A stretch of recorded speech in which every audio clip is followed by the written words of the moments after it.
Hello and welcome সবাইকে আমাদের trip roaming চ্যানেলে। আবার চলে এসেছি আজকে তোমাদের জন্য একটা নতুন ভিডিও নিয়ে। লাস্ট ভিডিওতে তোমরা দেখেছিলে আমরা কিভাবে টুমলিং থেকে সান্দাকফু পৌঁছেছিলাম আর সেখানের দিনটা কেমন কেটেছিল। সেই ভিডিও এখনো দেখে না থাকলে আজকের ভিডিওর আই বাটনে ক্লিক করে দেখে নিতে পারো, আর ডেসক্রিপশন বক্সেও লিংক দেওয়া থাকবে। সান্দাকফুতে ফার্স্ট নাইট স্টে করেই আমরা চলে গিয়েছিলাম আমাদের নেক্সট স্পট আপার চিত্রেতে। এই জায়গায় থাকার এক্সপিরিয়েন্স কেমন ছিল সেই নিয়েই আজকের ভিডিও। চলো তাহলে শুরু করা যাক আজকের জার্নি।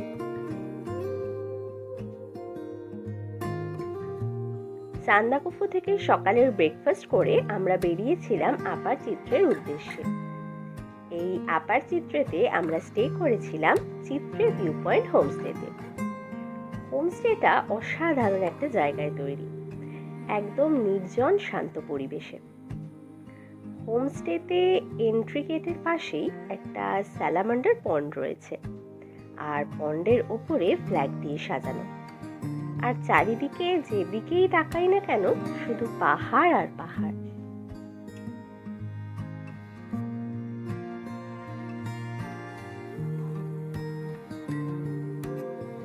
হোমস্টেটা খুব বেশি বড় নয়, কিন্তু খুব সিম্পল আর পরিষ্কার পরিচ্ছন্ন।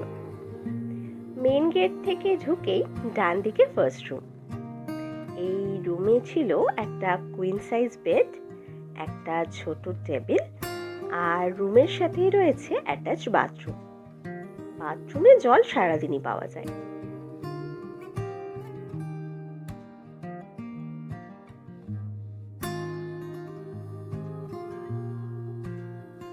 এই রুম থেকে বেরিয়ে ডান দিকে আরেকটা রুম।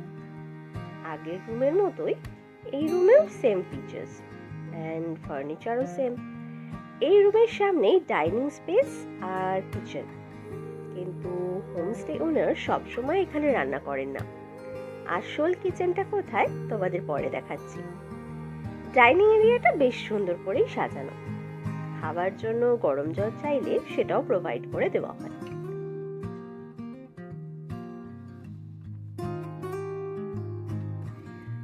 এই রুম থেকে বেরিয়ে ডান দিকে ঘুরে আরেকটা রুম। একই ধরনের রুম, কিন্তু এই রুমটার একটা স্পেশালিটি হলো জানলা থেকে এরকম একটা সুন্দর অসম ভিউ পাওয়া যায়। বেডে বসেও তোমরা এই ভিউটা এনজয় করতে পারো। আমরা গ্রুপ মেম্বার ছিলাম 5 জন, তাই আমাদের জন্য পরপরই 3টে রুম প্রোভাইড করা হয়েছিল।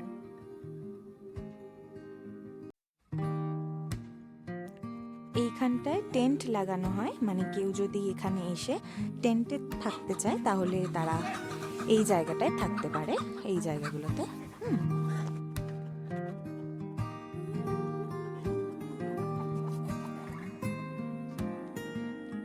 খুব সুন্দর করে সাজানো রয়েছে এই পুরো হোমস্টেটাই, ফুল দিয়ে দেখতেই পাচ্ছ।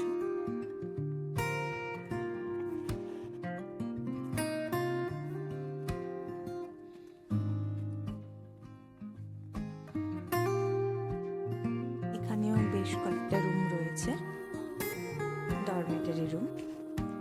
তো বড় গ্রুপ এলে, মানে 5-6 জনের গ্রুপ এলে এই রুমগুলোতে থাকতে পারো। আর রুমের বাইরে থেকে এইরকম একটা ভিউ।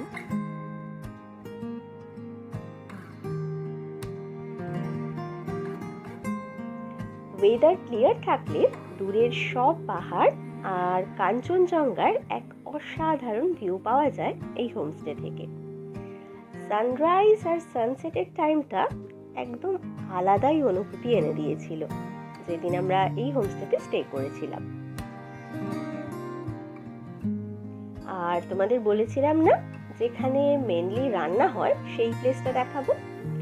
হোমস্টে ওনারই আমাদের এখানে নিয়ে গিয়েছিলেন।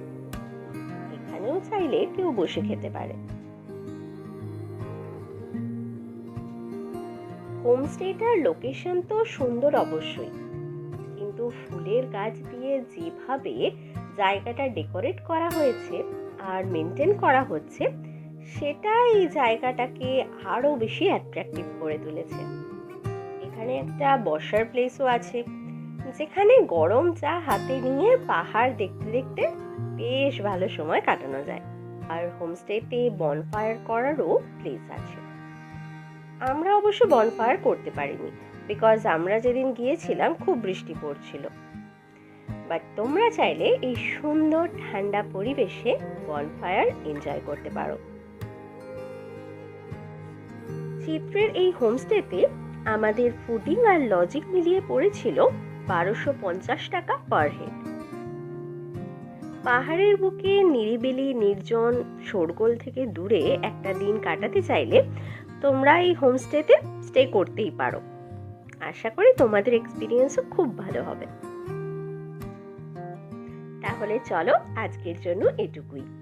আজকের ভিডিও যদি ভালো লাগে তাহলে অবশ্যই লাইক করো, শেয়ার করো, আর আমাদের চ্যানেল ট্রিপ রোমিংকে সাবস্ক্রাইব করতে ভুলো না। তাহলে চলো, তোমাদের সাথে আবার দেখা হচ্ছে নেক্সট দিন নতুন একটা ব্লগের সাথে।